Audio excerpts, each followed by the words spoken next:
오늘은 70번째 토라 공부하고 있습니다. 출애굽기 32장 15절에서 34장 26절. 본문은 좀 길죠. 그렇습니다. 동시에 지난주 우리가 나눈 거 연결되어지는데 소위 금송아지 사건에 대한 이야기죠. 모세가 24장의 시내산에 여수와 함께 올라가요. 24장 18절에 보면. 그리고 그 안에서 40주야 40일 밤낮으로 산 위에서 금식을 하고 하나님과 독대하는 시간을 갖죠. 그때 10가지 말씀들, 10계명, 그 이하의 여러 계명들, 규례들 에서 배우고, 또 구체적으로 성막에 대한 시방서, 그러니까 모세는 성막의 설계도를 실물을 보고 있는 거죠. 이걸 가지고 그림이 아니라 설계도가 아니라 시방서로 글로 기록해야 되니까 자세하게 보고 있는 중이에요. 그래서 토라와 성막에 대한 것을 받고 있는 가장 중요한 시간인데, 정작 산 밑에 있는 사람들은 모세가 죽었다고 판단을 한 거죠. 그리고 하나님을 떠난 게 아니죠. 오늘은 우상숭배의 본질에 대해서 얘기하고 있는데, 우상숭배는 하나님을 떠나는 게 아니에요. 하나님을 떠나고 뭐 부처를 믿고 이게 우상숭배가 아니에요. 그것은 이미 배교죠. 우상숭배는 하나님을 섬기는데 다른 길로 섬기는 걸 말하는 거죠. 어떤 식으로든. 그래서 오늘 금송아지 사건을 공부하면서 우리 자신을 점검해 볼 수 있죠. 또 이 시대 우리의 교회들을 우상숭배에 빠져 있지 않나 돌아볼 수 있는 시간이 되겠죠. 이스라엘 역사 안에서 가장 어이없는 장면입니다. 10가지 재앙들을 경험하고 시내산에 엄청난 다이나믹한 기적들을 경험하고 수많은 기적들을 경험하는 가운데 어쩌면 이렇게 쉽게 우상 숭배에 빠질 수 있는가. 그래서 우리는 오늘 본문 볼 때마다 욕하죠. 아유 못난 놈들. 근데 정작 우리도 너무나 쉽게 우상 숭배에 빠지는 존재라는 것을 또 보게 되죠. 그래서 오늘날 2가지 극적인 장면이죠. 하나님께서 당신의 종을 통해 당신의 손으로 친히 쓰신 계약서, 하나님의 손가락으로 직접 기록한 토라, 10계명을 받는 장면이면서 동시에 백성들은 40일도 못 기다리는 존재로, 또 말하지도 못하고 글을 쓰지도 못하는 신에게 다른 신을 섬기게 되는, 다른 신을 섬기면서 이것이 하나님이다라고 하는 이 정말 극적인 양극에 보여주는 거죠. 옆으로 빠져보면 이때가 고고학적으로는 BC 10세기 약 초중반 정도 돼요. BC 기원전 1300년, 400년 어간이에요. 모세의 이 시간들이. BC 12, 13, 14세기 정도라고 볼 수 있죠. 넓게 보면. 그때 여전하는 것처럼 그때의 세계 역사를, 특히 우리나라는 존재하지 않았어요. 대한민국은 뭐 고조선, 그런데 그거는 거의 뭐 과장이고, 대한민국 자체가 존재하지 않았고, 조선 자체가. 중국도 완전 신화의 세계, 은나라, 주나라, 뭐 어떤 그 신화적인 왕들이 다스렸던 이상국가에 대한 그런 신화적인 개념은 남아있는, 물론 뭐 역사가 남아있긴 하지만, 그러니까 인간의 고대사, 재밌는 게 이제 성서 고고학을 들어보면 우리나라에서 고고학, 대한민국의 한국사 고고학이 고대사 그러면 기껏해야 뭐 고려시대, 고구려, 또 아니면은 발해라든지, 아니면 그 전에 이제 동맹국가, 부족국가였던 군장국가 시대가 고대사인데, 그거 기껏 해봐야 BC 4세기에서 AD 4, 5세기까지거든요. 그때 청동기고. 근데 그때는 이미 예수님 당시에 예수님께서 계셨던 때가 이미 우리나라 군장국가, 이제 겨우 나라 기틀을 마련해가는 그런 시기인 거죠. 그거 정말 성경에서 고대사 그러면 우리나라의 고대사는 성경에서는 그냥 예수님 당시 2000년 전 이야기인 거. 정말 옛날 이야기. 그때에 기록 문서가 있다.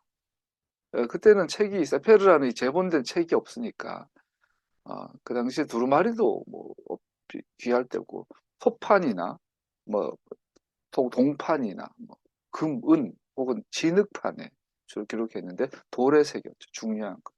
그래서 돌에다가 하나님께서 직접 새겨주셨다. 이런 그림 묘사 자체가 굉장히 독보적이고 독창적이고 놀라운 이야기죠. 근데 이것은 그 당시에 한번 새기면 지워지지 않는 영원하다는 개념이거든요. 하나님께서 바위에 새겨주셨다. 돌에 새겼다. 근데 그 반대로 그렇게 확실한 하나님이란 존재, 하나님의 실존이 있는 그 시간, 인간의 역사에 있어서 하나님이 인간에게 가장 확실하게 당신을 드러내시는 하나님, 이거 지금 모세 32장, 33장, 34장에 나오는 하나님 임재란 이 주제는 지난 인간의 역사에 있어서 이보다 더 극적으로 하나님 임재가 물리적으로 실현된 경우는 잘 없거든요. 예수님의 성육신 외에. 그런데 반대로 인간이 하나님을 떠날 수 있는 가장 극적인 묘사, 금송아지로 대변. 하나님인데 금송아지인 거죠. 이제. 그래서 우리가 부처를 섬긴 게 아니라 하나님을 섬기는데 그게 금송아지인 거예요. 이 극적인 양극의 이야기가 오늘 본문에 나옵니다. 그래서 무엇이 이스라엘 백성들 하여금 하나님께서 저 산 위에 계시다는 것을 알면서도 그를 의지하기보다 어리석은 우상들의 도움을 구하게 되었는가. 우리의 모습이 그대로 튀어.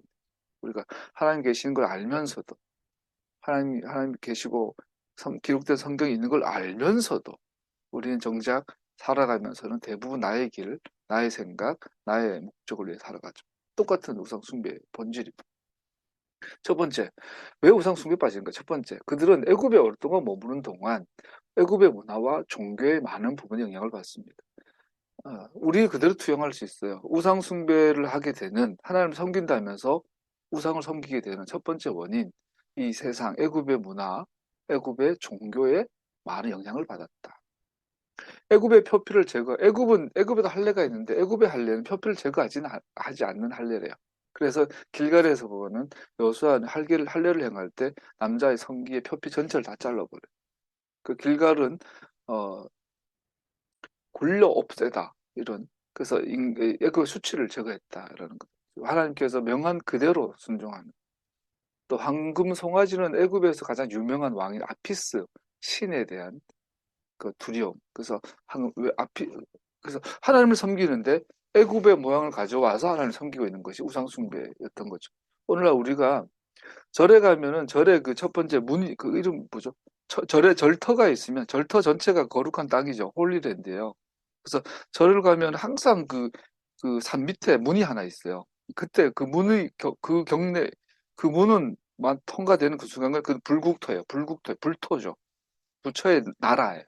거기서부터는 침뱉어도 안 되고 소리 질러도 담배 피워도 안 되고 공손하게 경건하게 가야 돼. 손잡아도 안 돼. 그러고 가다 보면 반드시 강 하나가 조만한 개울이 하나 있죠. 우리 절에 가면. 그것은 이승과 저승을 나누는 그 강, 요단강 같은 거. 그 강을 건너면 그때부터는 그 소위 부처가 사는 그 천상세계로 들어가는 거죠. 그래서 사천왕이 지키고 있고. 그 들어가면 대웅전이 있고 뭐 이게 모든 절의 모든 구조가 하나의 신전이죠, 신전. 절은 템플 신전이죠. 우리가 이런 문화에 익숙하다 보면 알게 모르게 교회가 그렇게 지어져요. 우리가 예배도 그렇게 가요. 절에 우리 그 나쁜 의미로라기보다 새벽 예배 자체가 절에서 왔거든요. 불교 문화거든요. 정화수 떠놓고 새벽에 빌던 게 새벽 예배로 이제 우리나라 토착화된 거예요.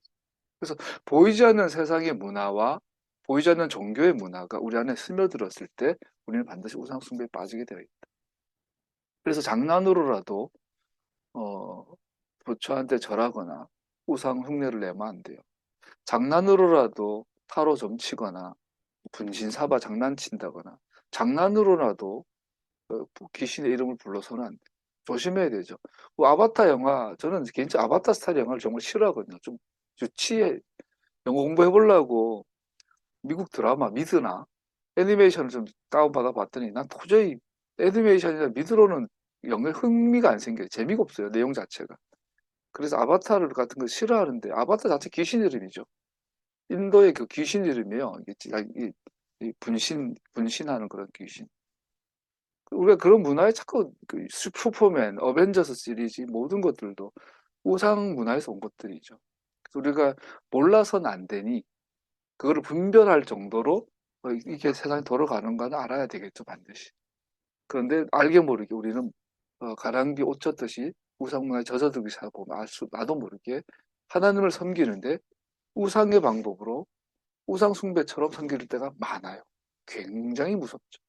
우리가 왜 하나님의 절기, 패사, 초막절, 주님의 절기들, 그리고 샤밧을 절대로 목숨 걸고 지켜야 하냐면 우리가 이 가랑비 옷 젖는 것을 막 맞는 이 보루가 되는 거죠. 이런 것들.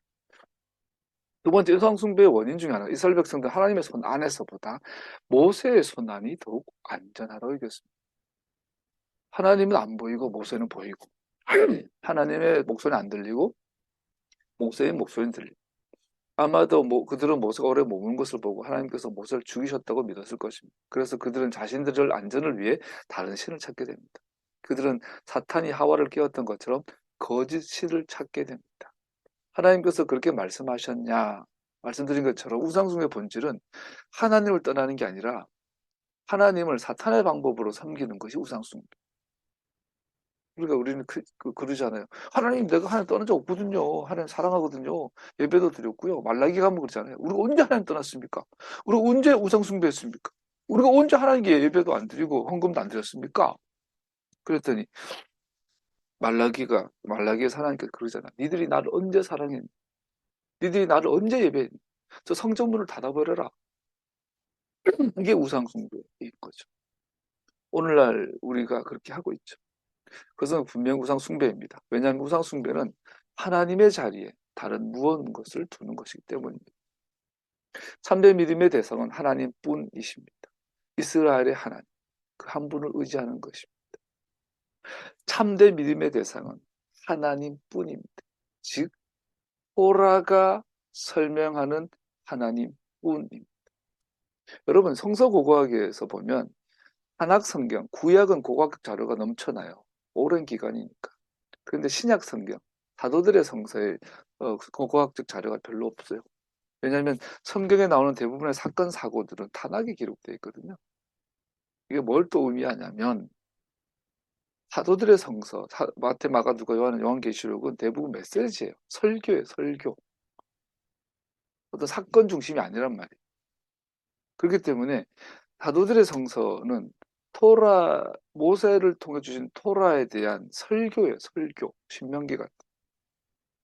그래서 토라가 묘사한, 성경이 묘사하는 그 하나님, 즉, 그래서 토라가 묘사하는 하나님을 정확하게 표현하는 단어가 이스라엘의 하나님. 하나님을 이스라엘 하나님으로 바라볼 때 우리는 우상숭배를 피할 수 있다. 모세를 통한 그래서 우상숭배 빠지면 그러죠. 우리가 하나님 떠난 게 아니라 잘못 믿은 거예요. 죄송해요. 안 통해요. 우상숭배 한 번 빠지면 반드시 책임을 져야 돼요. 우상을 불태웠고 그것을 갈아서 물에 타서 백성들로 마시게 했어요. 자, 같이 읽어봅시다. 당신들이 지은 죄, 곧 당신들이 만든 금송아지를 불에 넣어 녹여서 산산에 부수고 먼지 같은 가루로 만들어서 산에 흘러내려오는 겔물에 뛰어보냈습니다. 그거 마셔라 했죠. 이것은 마치 민수기 5장에 보면 결혼한 여자, 유부녀가 부정한 여인, 간통을 행했어요. 그런 여인들에게 주는 것과 같아요. 성막 바닥의 흙과 두루마리의 저주물을 거룩한 물에 섞어서 마시게 한 것을 연상하게 합니다. 그래서 금송아지 사건에 금송아지의 가루를 태워서 마시게 한 것은 민수기 5장에서 말하는 결혼한 아내가 버리고 음행을 행한 음탕한 신부와 정확하게 이스라엘을 일치한 우상숭배는 영적 간음이 되는 1. 신의 산에서 이스라엘은 주님께 부정한 아내처럼 음탕한 아내처럼 우상의 죄가 섞인 물을 마셔야 했습니다. 이렇게 이스라엘에게 굴욕감을 맛보게 함으로 우상이 그들에게 구원을 주는 것이 아니라 배설물이 된다는 것을 깨닫게 해주셨습니다. 여러분, 나무가루 그걸 벌컥벌컥 마시면 대부분 배탈 나고 설사하고 구토, 토악질이 나오겠죠. 그러면서 위액이 나올 만큼 토해 보셨나요? 하다 보면 각인이 되겠죠. 아, 우상 숭배는 똥을 먹는 거구나. 이렇게. 두 번째, 여기서 더 나아가 모세는 이스라엘의 회개를 증명하도록 기회를 주었습니다. 무섭죠. 32장 25절, 26절. 우리가 오늘 도저히 이해할 수 없는 무서운 구절인데 우상 숭배 한번 했다고 이렇게 명령하죠. 모세는 백성이 제멋대로 날뛰는 것을 보았다. 아론이 그들을 제멋대로 날뛰게 하여 적들의 조롱거리가 되겠다. 그래서 제멋대로 날뛴다는 게 거의 오늘날 그 나이트클럽, 클럽, 젊은 애들 술 먹고 춤추는 그런 데 비슷해요. 모세는 진어기에 서서 외쳤다. 누구든지 주님의 편에 설 사람은 나에게로 나오십시오. 그러자 레위의 자손이 그에게로 모였다. 이스라엘의 주 하나님이 이르시기를 너희는 각기 허리에 칼을 차고 지인의 이문에서 저문을 오가며 저마다 자기의 친족과 친구와 이웃을 닥치는 대로 찔러 죽여라.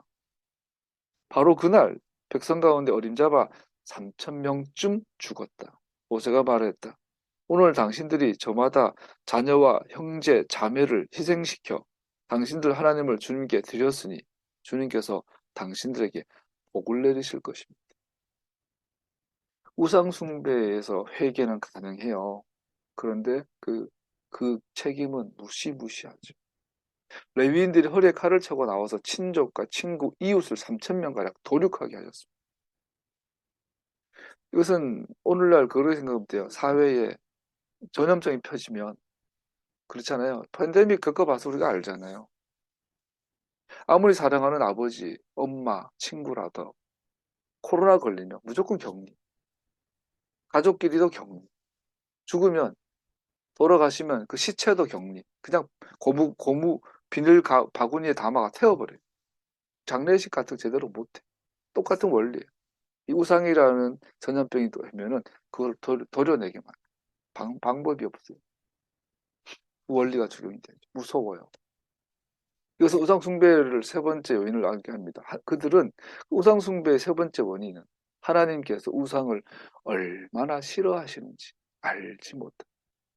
하나님께서 저 산에 돌덩어리, 부처 같은 돌덩어리나 큰 나무나 바위에 절하는 것을 얼마나 싫어하시고 타로 점치고 점쟁이 만나고 다니고 굿하는 것을 얼마나 싫어하시고 더군다나 교회 다니는 사람, 하나님의 백성이 하나님을 섬긴다 하면서 우상을 섬기는 것을 얼마나 싫어하시고 안타깝게도 현직 점쟁이들이 무당들이 그러죠. 교회 다니는 장로 권사들이 점치러 많이 온대요. 심지어 목사님들 가운데도 점치러 온 사람이 있대요. 설마 뭐 그렇다고 하더라고요. 그리고 우리나라 이제 정치인들 특별히 법조계인들이 그렇게 점을 많이 친대요. 뭐 우리가 윤석열이 보면 잘 알죠. 그래서 우리나라 고위직 공무원들 중에 그 점쟁이 말 안 듣는 사람 없다고. 참 얼마나 싫어하시는. 형제 자매를 3,000명 정도 도륙해야 될 정도의 회개가 아니면 우상숭배에서는 돌아올 수 없어요. 무서운 거죠. 아주 무서운 거. 33장으로 넘어가도 이것은 계속 진행됩니다. 우상숭배는 거짓 신들에게 절하는 것과 하나님의 자리에 사람을 두는 것뿐 아니라 하나님이 실제로는 필요 없다고 생각하며 살아가는 것도 우상숭배입니다. 우상에게 절하는 것도 우상숭배. 하나님의 자리에 다른 무엇것을 두는 것도 우상숭배. 하나님이 필요 없다, 하나님 없다 하는 것도 우상숭배. 결탄코 하나님 나라에 들어갈 수 없느니라. 이스라엘은 하나님께서 그의 백성과 어떤 관계를 맺으시는지를 보여주는 중요한 모범입니다. 이스라엘은 국가적으로 애굽에서 구원받았고 주님께서 거하시는 나라가 되었습니다. 그러므로 이스라엘이 빛이 되는 권세는 하나님이 누구이신지를 공개적으로 증명하게 되는 하나님께 자발적으로 순종하는 것에 달려 있습니다. 우리 신명기 4장 6절 8절을 같이 읽어봅시다. 당신들은 이 규례와 법도를 지키십시오. 그러면 여러 민족이 당신들이 지혜롭고 슬기롭다는 것을 알게 될 것입니다. 그들이 이 모든 규례에 관해서 듣고 이스라엘은 정말 위대한 백성이요 지혜롭고 슬기로운 민족이라고 말할 것입니다.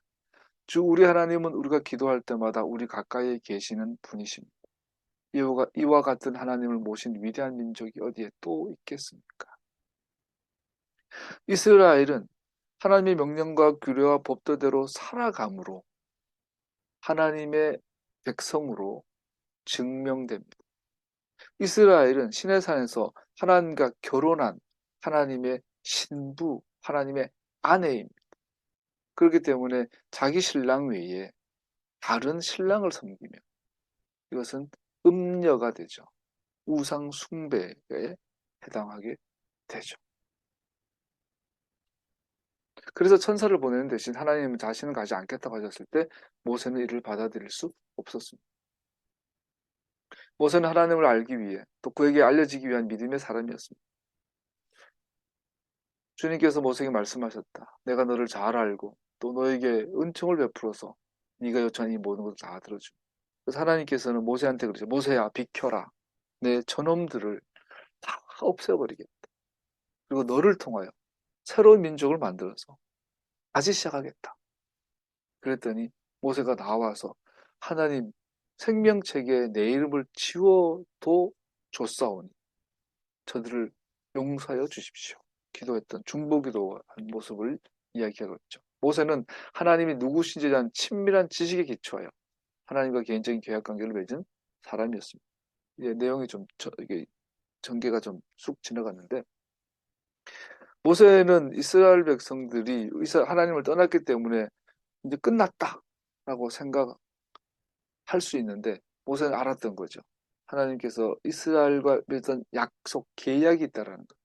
계약의 내용이 내가 너를 영원히 떠나지 않겠다. 너의 영원히 너와 너의 하나님 되고 너의 백성이 되고 너의 남편이 되겠다라는 걸 알기 때문에 그 계약에 기초해서 하나님 만약에 이스라엘 다 죽여 없애시면 하나님은 거짓말쟁이가 되잖아요. 계약을 어기는 분이 되잖아요. 그럴 수 없사오니 나를 차라리 지옥 보내시고 저들을 구원해 주세요. 기도하고. 그랬더니 이걸 하나님께서는 이 기도에 들어줄 수밖에 없죠. 다른 뭐 응답할 수밖에 없도록 모세가 하나님을 그냥 그 뭐 몰아붙인 거예요. 코너에. 하나님께서 너무 기뻐하시죠. 모세가 주님께 아뢰었다. 주님께서 친히 우리 함께 가지 않으시려면 우리를 이곳에 떠나오려 보내지 마십시오. 여기서 우리가 알게 되는 우상에 빠진 세 번째 요인이 있습니다. 이스라엘 백성들은 하나님과 공동체인 관계에 만족하였습니다. 즉 하나님과 개인적인 관계가 아니라 공동체적인 집단적 관계로만 만족하면 우리는 반드시 우상 숭배에 빠지게 됩니다. 반면에 모세는 하나님께서는 국가 공동체 하나님으로 뿐 아니라 개인적으로도 개인 자신의 그 자신의 하나님이신 것을 알았습니다. 이 믿음이 모세로 더욱 담대하게 하나님께 구하게 하였습니다. 그때 모세가 저에게 주님의 영광을 보여주십시오 간청하였다. 여러분 우상 숭배를 피할 수 있는 또 네 번째 중요한 원인은 하나님을 알되 개인적으로 알아야 돼. 하나님, 예수님, 그러면 가슴이 뭉클하고 눈물이 핑 돌고 코끝이 찡하고 그런 감정적인 요소도 필요하고 뿐 아니라 성경에 약속하신 그 기록된 그 말씀 하나하나가 집단과 공동체와 민족에게 주어졌지만 동시에 나 개인에게 주어진 말씀이신 것도 깊이 와닿아. 하나님을 좋아하되 사랑하되 내가 사랑하는 여인을 사랑하는 것 이상으로 사랑하는 감정적인 또 지성적인 합리적인 또 자각적인 인격적인 믿음도 필요하죠. 그랬더니 그런 믿음의 특징은 만족이 없죠. 더 알기 원합니다. 더 가까이 원합니다. 나는 당신이 내 옆에 있어도 나는 당신이 그립다. 이게 그래서 의성숭배를 피할 수 있는 믿음입니다. 여기서 흥미로운 것은 하나님의 영광에 대한 모세의 정의와 하나님 자신의 정의가 같지 않다는 겁니다. 재미있는 건 그럼에도 불구하고 모세는 아직 성장 과정에 있다는 아직도 부족. 모세는 가시적 현상을 구하는 하나의 영광을 내게 보여주세요. 반면에 하나님께서는 분명하게 당신의 영광은 그의 전체 성품, 속성으로 즉 그의 10가지 말씀들과 그의 역사심에 하나님의 자기 계시하심에서 요약된다고 가르치고 있습니다. 18절 이하에 보면 하나님 약속하셨으니 약속하신 대로 저 이스라엘을 용서해 주셔야 합니다. 안 그러면 나를 지옥 보내세요. 그랬더니 아니다 모세야. 내가 네 말대로 내 약속을 지켜 저들을 용서하고 이스라엘과 함께 하리라. 그러나 저 약속한 대로 저 땅을 너희에게 주리라. 그러나 내가 너희와 함께 하지는 않겠다. 그랬더니 모세가 하나님 함께 안 가려면 우리도 안 올라갈랍니다. 그랬더니 아이 마음에 드셨죠. 모세야 내가 너와 함께하리라. 그때는 모세가 아멘 끝난 게 아니고 주님을 보기 원합니다. 주님을 더 원합니다. 주님도 알기 원합니다. 더 가까이 가기 원합니다. 기도했던 거죠. 그랬을 때 하나님이 거기에 응답해 주시는데 이 응답이 놀랍죠. 하나님께서 당신을 보여주시는 것이 아니라 당신의 성품을 나타내셨어요. 당신의 속성을 나타내셨죠. 그러면서 하나님의 이름에 대해서 나타내신 것을 우리가 보게 됩니다.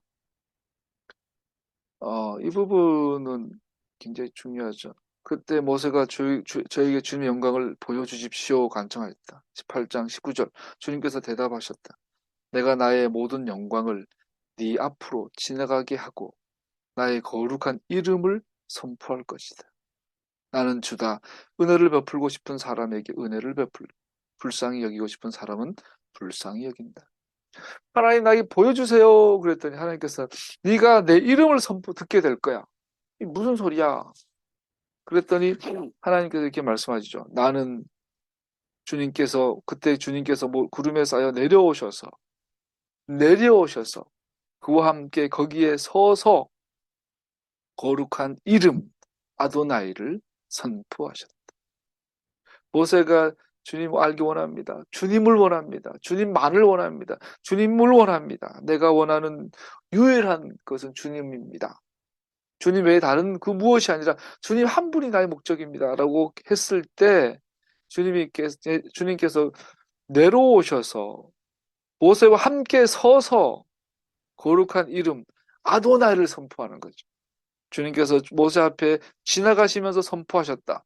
아도나이, 나 아도나이는 자비롭고 은혜로우며 노하기를 더디하고 한결같은 사랑과 진실이 풍성한 하나님이다. 수천 대까지 이르기까지 한결같은 사랑을 베풀며 악과 허물과 죄를 용서하는 하나님이다. 그러나 나는 죄를 벌하지 않은 채 그냥 넘기지는 아니한다. 아버지가 죄를 지으면 본에게 뿐만 아니라 3, 4대 자손에게까지 벌을 내린다. 여기서 하나님 보기 원합니다 했더니 하나님께서는 하나님 이름을 나타내 주셨어요. 그래서 하나님께서 모세를 바위 틈에 숨기시고 그의 형언할 수 없는 이름을 처음으로 말씀하시고 그의 속성들을 설명하면서 그의 영광을 나타내 보이셨어요. 하나님의 영광은 그의 선하심으로 보이셨는데 이런 하나님의 성품과 속성들의 다른 표현입니다. 하나님을 사랑한다고 말하면서 그가 당신 자신에 대해 계시하는 것을 알고자 열망하지 않는다면 적절한 것이 아닙니다. 여러분, 하나님 알기 원합니다. 예수님 믿습니다. 믿습니다. 우선 초보적으로, 기초적으로, 시작적으로 예수님이 십자가에 달리셔서 나를 위해 희생하신 것을 믿고 받아들이는 믿음이죠. 십자가의 믿음이죠. 그러나 이게 다가 아니죠. 이건 시작이죠. 이거 문이죠, 문. 문 열고 들어가야지. 문 열고 가만히 서 있으면 손님이죠. 문 열고 들어가서 하나님의 속성, 하나님의 성품, 하나님의 이름을 하나 개인적으로 또 공동체적으로 알아가는 것이 믿음이에요. 믿음. 이것이 하나님 아는 것, 하나님 사랑하는 것, 하나님을 예배하는 것이 되는 거죠. 그래서 하나님에 대해 대중 문화적인 정의에 만족하는 것은 우상 숭배에 빠지는 것과 마찬가지입니다. 왜냐하면 문화가 정의하는 신을 예배하는 것은 다른 신을 예배하는 것과 같기 때문입니다. 이것은 예수와에 대해서도 마찬가지죠. 오늘날 역사적인 메시아 접근하고자 시도하며 정의하는 것과 같습니다. 예수와는 모세가 보이는 형태로 발을 포함하여 대화하고 다른 이들과 함께 먹고 마신 그분이십니다. 오늘 본문에 나타나 보이는 그분이십니다. 모세가 그래 하나님 보기 원합니다. 하나님께서 하나님 속성을 나타내셨어요. 그럼 모세가 하나님을 눈으로 봤으면 믿었을까요? 하나님께서 보이는 모습으로 나타나셨을 때 인간의 반응은 그를 죽여버렸어요. 왜? 보이는 하나님을 요구만 원했으니까. 그러나 보이는 하나님의 그 성품, 그 속성에 대해서는 무관심이죠. 그러니까 이것은 곧 일종의 우상 숭배가 된다고 말하고 있는 거죠. 여러분 제가 예수님 믿는다라는 것은 하나님의 성품을 믿는 것이에요. 하나님의 성품을 구하는 것이. 예수 믿으면서 하나님의 성품을 구하지 않으면 그건 안 믿는 것이에요. 안 믿는 것뿐 아니라 우상 숭배. 예수 믿는다 하면서 불의를 행하거나 거짓을 행하거나 다른 사람에게 에, 어, 폐를 끼친다거나 거짓을 행하고 불법과 편법과 한다면 그것은 우상 숭배에 빠진 거라니까요. 남미의 역사를 잠깐 살펴보면 그거 많이 보게 되죠. 스페인, 포르투갈이 남미 대부분 장악을 했는데 스페인이 남미를 정복할 땐 특징이 다른 식민지와 좀 달랐다 그러죠. 프랑스나 독일, 영국 같은 경우는 식민지 할 때 돈 때문에 경제적인 목적으로 식민지를 했다면 스페인은 반대로 종교적인 목적으로 포교 목적으로 했다고 그래요. 십자가는 칼이다. 칼은 곧 십자가다. 그래서 그, 그, 마야가 그 왕을 자가 죽일 때는 강제로 성부와 성자와 성령의 이름으로 세례를 줘요. 그리고 목 잘라 죽여요. 천국 갔다라는 거죠. 세례 줬으니까.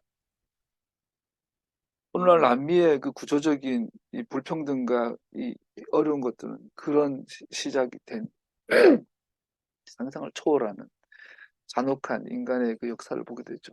인간의 역사는 전쟁사다. 다른 말로 말하면 인간의 역사는 누군가를 약탈하고 죽이는 역사다. 근데 대부분 신의 이름으로, 특히 하나님의 이름으로 그렇게 행했다는 것이 굉장히 섬뜩하죠. 우상 숭배에 빠지게 되면 하나님이라는 문화적인, 종교적인 정의에 대해서는 아멘 하는데 그 나아가서 하나님의 성품, 하나님의 이름에 대해서 무관심한 것을 우상 숭배라고 합니다. 그러므로 우리는 오늘날 현대 사회가 이 시대의 요구에 부응하여 메시아를 정의하는 것이 아닌 성경이 계시되어 있는 바로 그로서 예수님을 알도록 몸부림쳐야 합니다. 우리의 황금 송아지는 선명하게 보이지 않습니다. 그러나 그럼에도 불구하고 그것들은 여전히 그곳에 존재합니다. 이 시대, 오늘날 황금 송아지는 선명하게 정의 내릴 수는 없습니다. 그러나 분명히 존재합니다. 우리 주변에, 우리 옆에, 어쩌면 우리 안에. 그러면 우리는 어떻게 우상숭배에 대적하여 우리를 보호할 수 있을까요? 어떻게 우리는 우리의 안전이 불안하고 그래서 하나님에 대한 대응품을 만들어야 한다고 느낄지도 모르는 미래의 미지의 사건들에 대비하여 지금 우리 자신을 준비시킬 수 있을까요? 첫 번째, 우리는 우리 문화 속의 우상들이 아무리 사소하거나 유행하는 것이라 해도 거절해야 합니다. 이때는 어쩔 수 없이 노땅이 돼야 되고, 요즘 뭐라 그러죠? 늙은 사람들 돼야 돼요. 장난으로라도 좀 보면 안 돼요. 장난으로라도 타로 좀 치지 마요. 장난으로라도 우상을 섬기지 마요. 장난으로라도 우상을 찬양한 노래를 하지 마요. 모르고 했다면 정신 차리고 끊어야 돼요.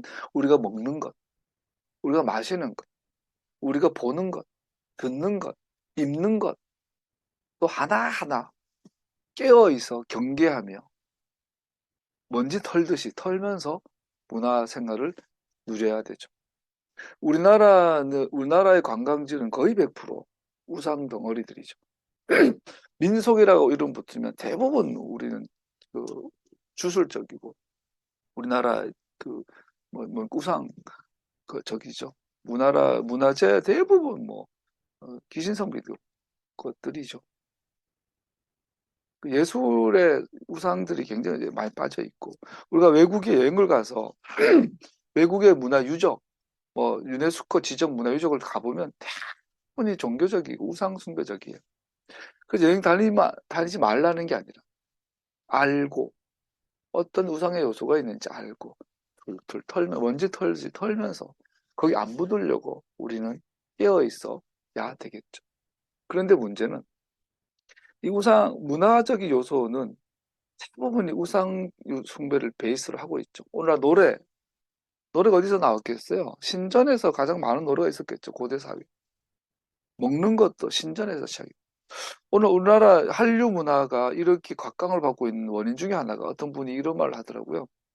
지금 우리나라 문양들 디자인에서 우리나라 최고의 지금 우리나라 그 의류 디자이너들만 해도 막 파리 부티크에 서고 막 이러잖아요. 근데 그분들이 그런 말 하더라고요. 우리나라의 인테리어 또 디자인의 감각들이 다 궁중 문화래요. 음식도. 그래서 우리나라 고대 궁궐에서 이루어졌던 그 먹는 문화, 입는 문화 이런 것들이 오늘날 편만해지면서 우리나라 대중문화를 이끌어갔대요. 이것이 오늘날 전 세계에 알려지고 나니까 다른 거죠. 뭔가 수준이 달라요. 이게 우리나라의 특징일 수 있어요. 그죠? 절의 문화가 그렇게 많지 않죠. 그런 의미에서. 전 세계의 노래, 춤, 의복들은 종교와 굉장히 밀접해. 그러다 보니 오늘날 이 보이는 문화 안에서 우리는 깨어 있어야 돼.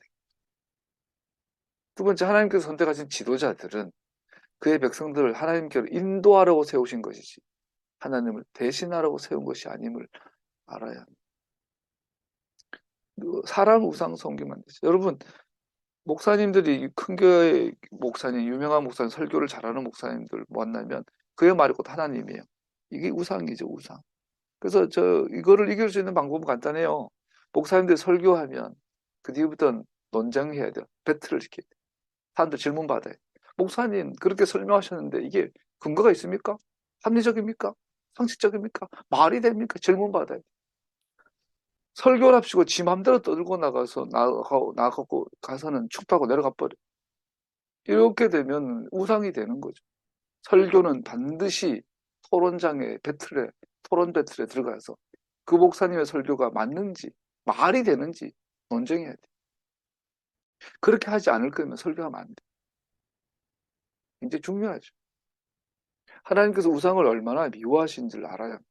세 번째, 우리는 하나님의 우상을 얼마나 미워하신지를, 얼마나 싫어하고 혐오하신지를 우리는 알아야 합니다. 공동체적인 하나님과의 관계에 만족하지 말고 개인적인 친밀한 관계를 구해야 합니다. 지난주 재미있는 그 경험을 했죠. 우리 지연이 고건사님에서 얼마나 기간지 온라인으로 이제 환우를 위한 기도, 아프시니까 병원에 계신 분을 기도하는데 나도 모르게 간절하니까 방언이 나오는 거예요. 방언, 옛날 방언. 그래서 막 간절하니까 나도 모르게 입에 랄랄라 뭐 방언, 이거 방언 아닌데. 그래서 아, 교회 다닐 때 방언하고 막 산에서 주여 삼창 철야하고 밤새 부르짖고 그렇게 할 방언 안 하면 철야기도 산기도 산에서 바위에서 철야 못 하거든요. 지루해서. 근데 그 버릇이 남아가지고 지금도 시도를 붙잡고 이게 그러다가 정말 바울처럼 그 방언하고 싶은데 우리가 교회에서 했던 그 방언들에서 개인적으로 전혀 인정하지 않아요. 대부분은 가짜고 그냥 밈이야 밈. 그래서 급하니까 흉내가 그 버릇이 나오네요.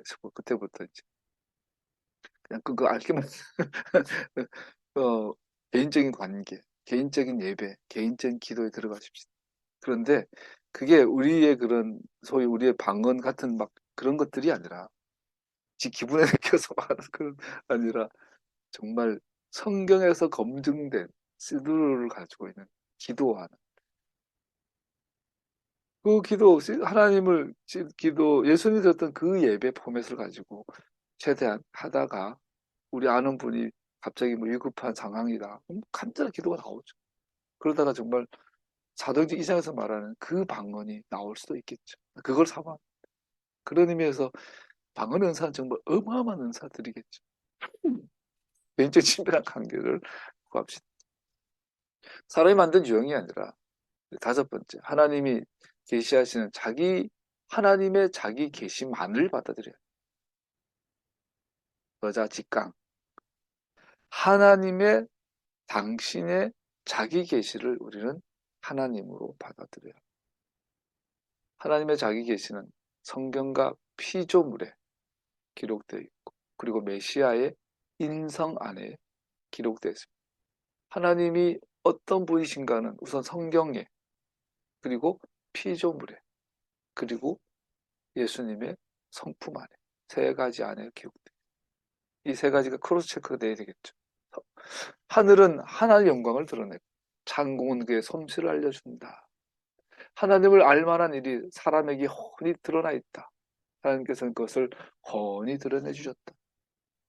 저는 개인적으로 그래서 물리학자, 천체학자, 과학자들을 굉장히 감사해요. 그 대부분의 과학자들은 그 하나님의 창조를 인정하지 않죠. 오늘날 물리학자들 거의 대부분, 그리고 전체학자들도 마찬가지고. 그런데 나는 그들의 공부가 되게 감사해요. 왜? 하늘은, 땅은, 우주는, 만물은, 물리는, 만물의 이치는 하나님을 계시하고 있기 때문에 세상은 원자로 구성되어 있다. 원자가 어떤 에너지의 그 원인으로 해서 다양한 원소들로, 원자들로 나눠져서 이것들이 모이고 모여가지고 별이 되고 사람도 되고 나무도 되고 돌도 되고 아멘. 그렇게 발견해주고 설명해주는 뭐 뭐 들어도 다 10번 들었는데도 이해가 안 되는 그 있죠. 그 엔트로피 증가의 법칙, 질량 보존의 법칙, 에너지 보존 모르겠어. 근데 들을 때마다 나는 흥분되고 좋아요. 하나님 만드는 세상을 관찰해주고 그 원리를 찾아내고 원칙을 찾아내주니 너무너무 좋아. 이것이 제대로만 발전이 되면 정말 하나님을 증거할 수 있겠다. 감사하죠. 성경은 뭐 말할 수 없이 딱 기록되어 있고. 그리고 우리가 메시아 인성, 히브리서 1장 1절 4절 읽어보십시다. 하나님께서는 옛날에는 예언자들을 통하여 여러 번에 걸쳐 여러 가지 방법으로 우리 조상들에게 말씀하셨으나 이 마지막 날에는 아들을 통하여 우리에게 말씀하셨습니다. 하나님께서는 이 아들을 만물의 상속자로 세우셨습니다. 그를 통해 온 세상을 지으신 것입니다. 그는 하나님의 영광의 광채시요 하나님의 본체 그대로의 모습이십니다. 그는 자기의 능력이 있는 말씀으로 만물을 보존하시는 분이십니다. 그는 죄를 깨끗하게 하시고 저 높은 곳에 계신 존엄하신 분의 오른쪽에 앉으셨습니다. 그는 천사들보다 훨씬 더 높게 되셨으니 천사들보다 더 빼어난 이름을 물려받으신 것입니다.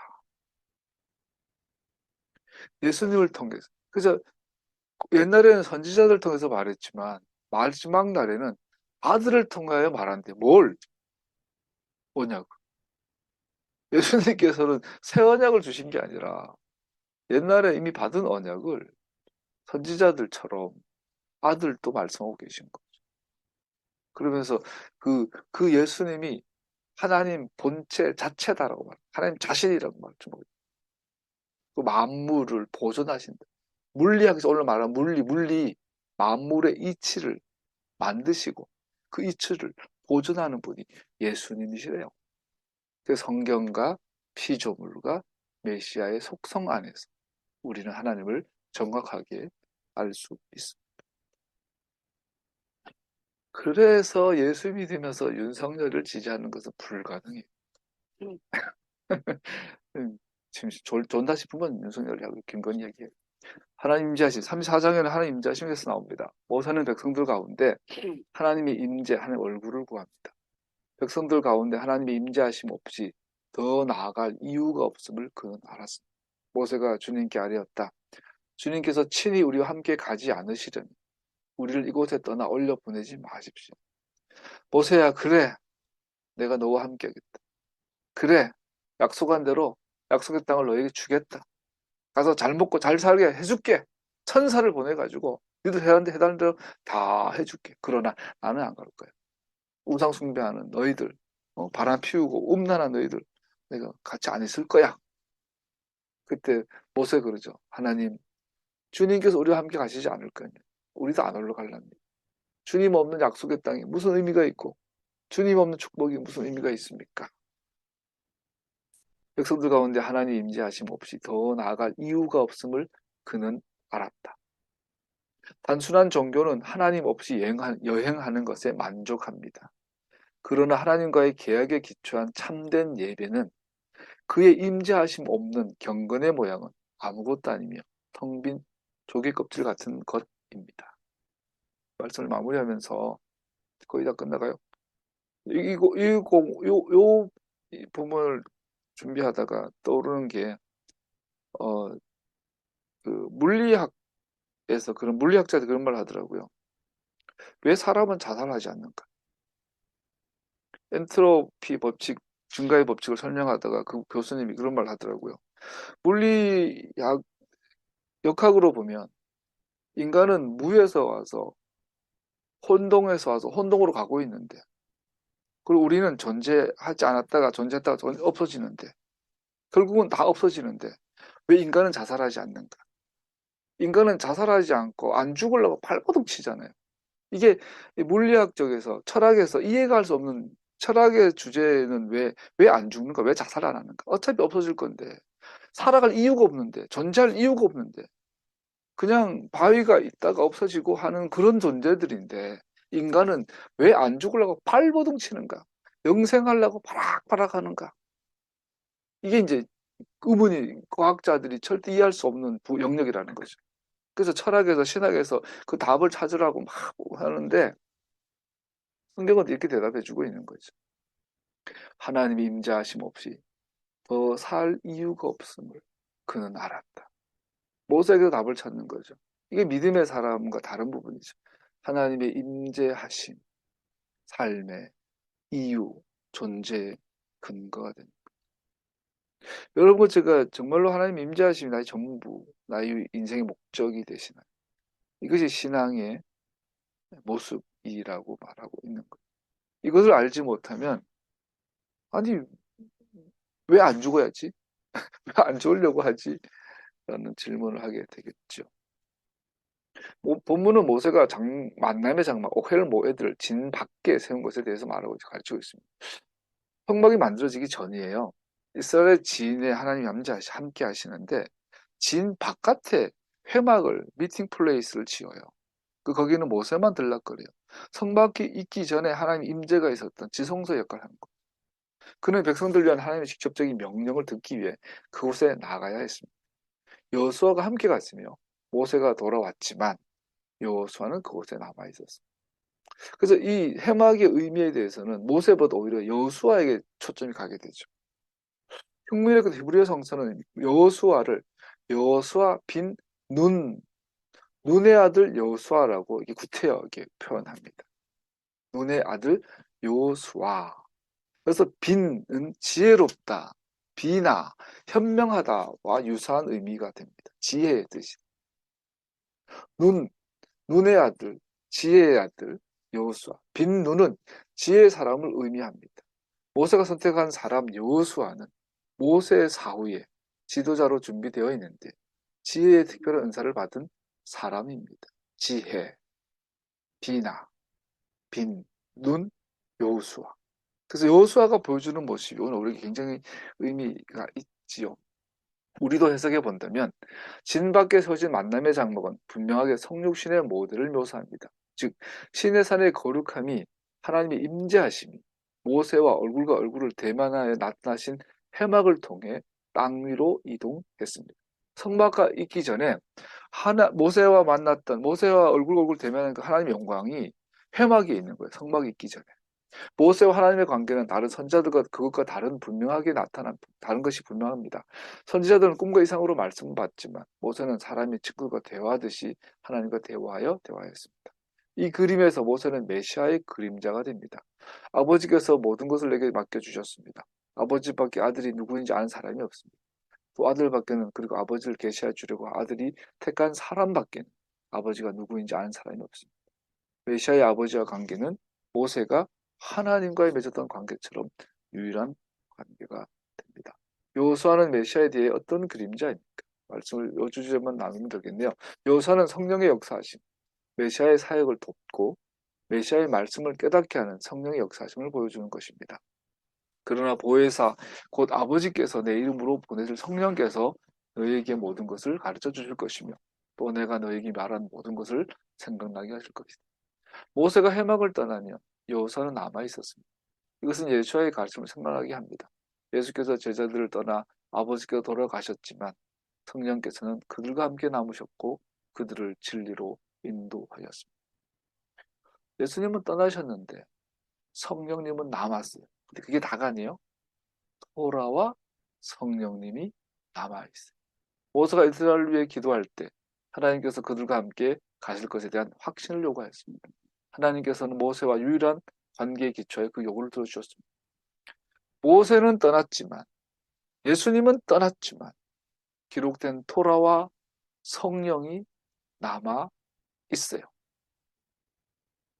그것이 여호수아가 보여주는 그림이에요. 그래서 오늘날 우리는 시대가 아무리 바뀌어도 기록된 토라와 살아계신 역사하시는 성령님의 도우심으로 하나님의 교회는 보존될 거예요.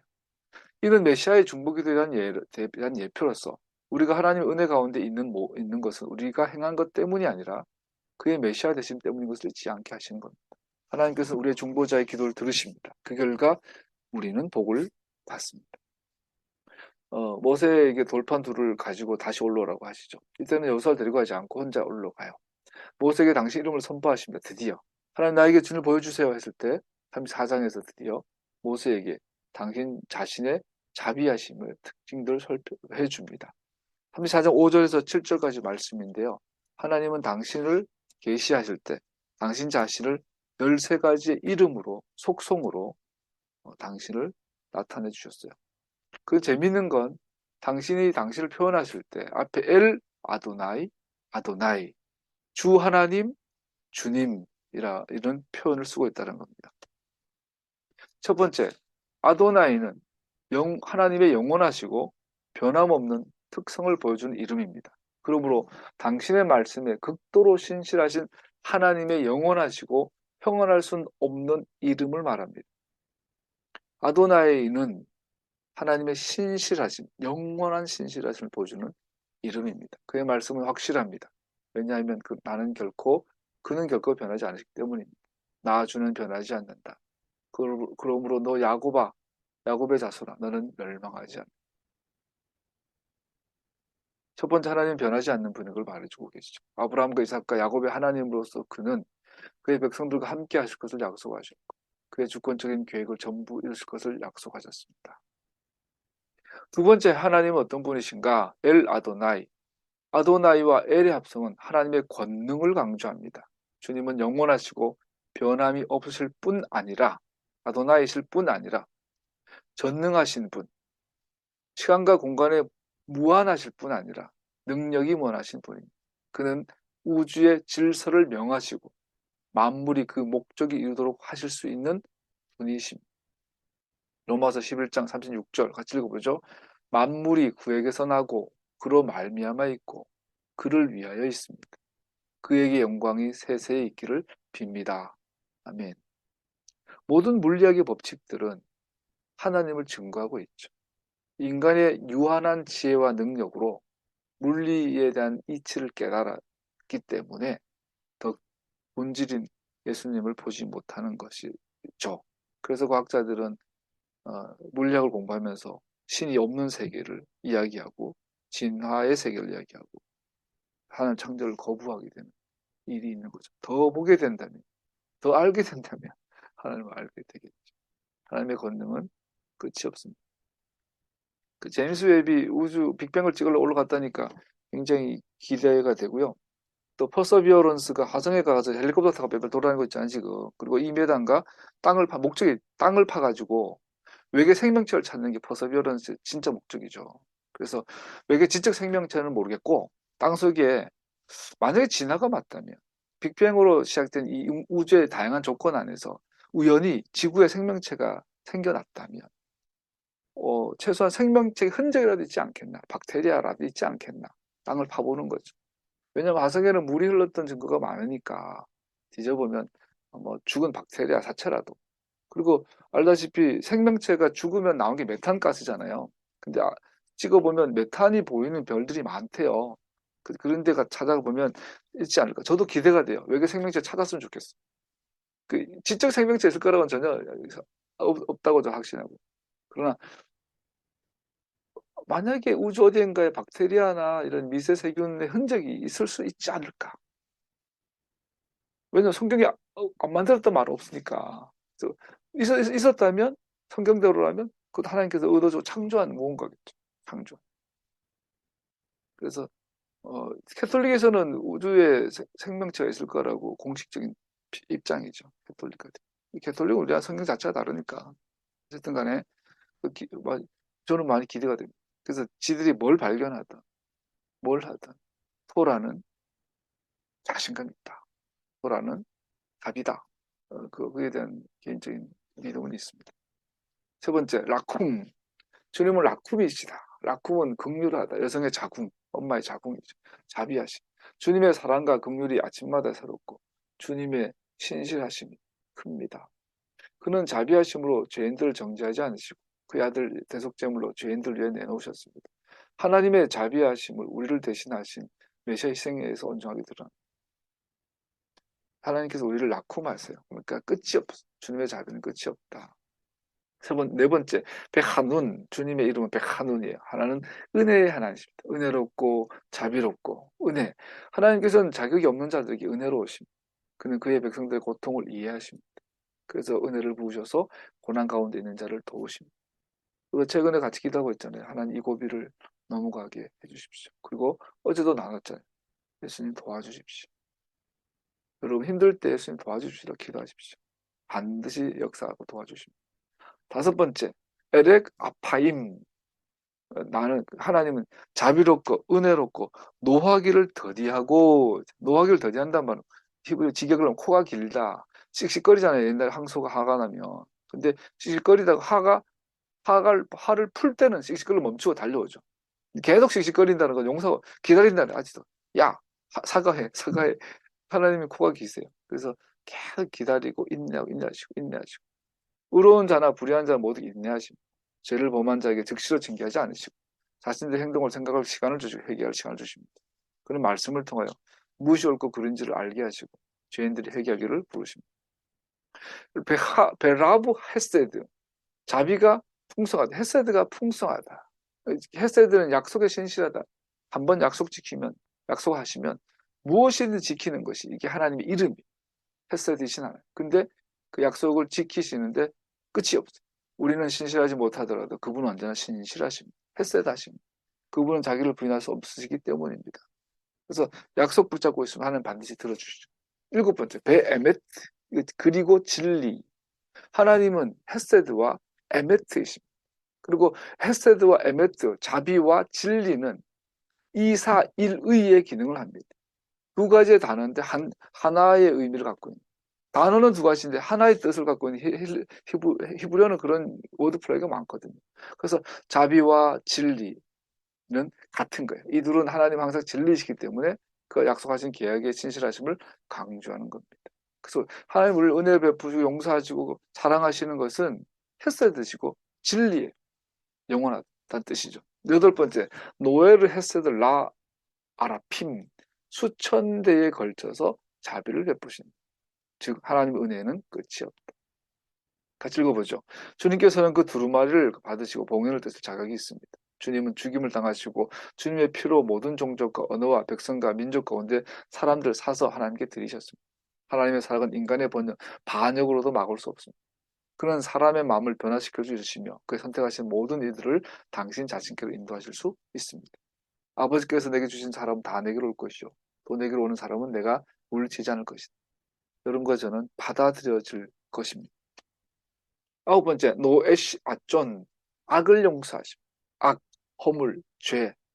이 세 가지를 다 용서하십니다. 악은 대개로 고의적으로 짓는 죄를 말하고 특별히 동료 사람들에게 짓는 죄를 악이라고 말합니다. 하나님은 심지어 의도적으로 죄를 지었다 할지라도 그의 용서를 구하고 죄를 회개하면 용서하십니다. 이거 미국 함부로 깝치면 또 안 되겠죠. 그러면 용서 안 되는 거죠. 열 번째, 페샤. 허물과 과실을 용서하십니다. 이 죄는 특히 하나님께 대항하여 짓는 죄를 말합니다. 하나님께서 당신에게 직접적으로 죄를 짓는 자라도 용서를 구하고 반역해서 돌아서면 기꺼이 용서하십니다. 11번째, 하타, 죄. 성경에서 보통 죄는 하타란 죄인데 관역을 빗맞추다는 뜻이죠. 라피드는 이 죄를 부주의하고 무관심에서 일어나는 죄라고 강조합니다. 무관심과 약함 때문에 짓는 죄, 하타. 그러나 하나님 뜻의 중대성을 알고자 부주의를 노력하면 부주의 때문에 짓는 죄를 막을 수 있습니다. 하나님 이런 자들도 용서를 구하고 의의 삶을 헌신하면 용서하십니다. 12번째, 베나페크. 비우다, 깨끗하다, 면죄하다. 하나님은 어떤 분이신 걸 설명하고 있습니다. 죄인이 하나님의 아들 예수와 이루신 일을 의지하여 용서를 구하면 하나님께서 그 죄를 용서하신다. 즉, 그 죄의 기록을 지워주신다. 같이 읽어보죠. 우리가 우리 죄를 자백하면 하나님 신실하시고 의로우신 분이셔서 우리 죄를 용서하시고 모든 불의에서 우리를 깨끗하게 해주실 것입니다. 동에서에서 먼 것처럼 우리의 반역을 우리에게서 멀리 치우셨습니다. 13번째, 로 연합회 포헤드 아이온 악을 면제하지 않고 배수하겠다.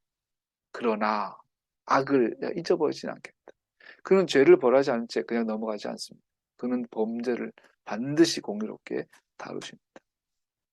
3, 4대까지 벌을 내리신다. 아, 그럼 아버지가 죄지면 자식도 저주받나?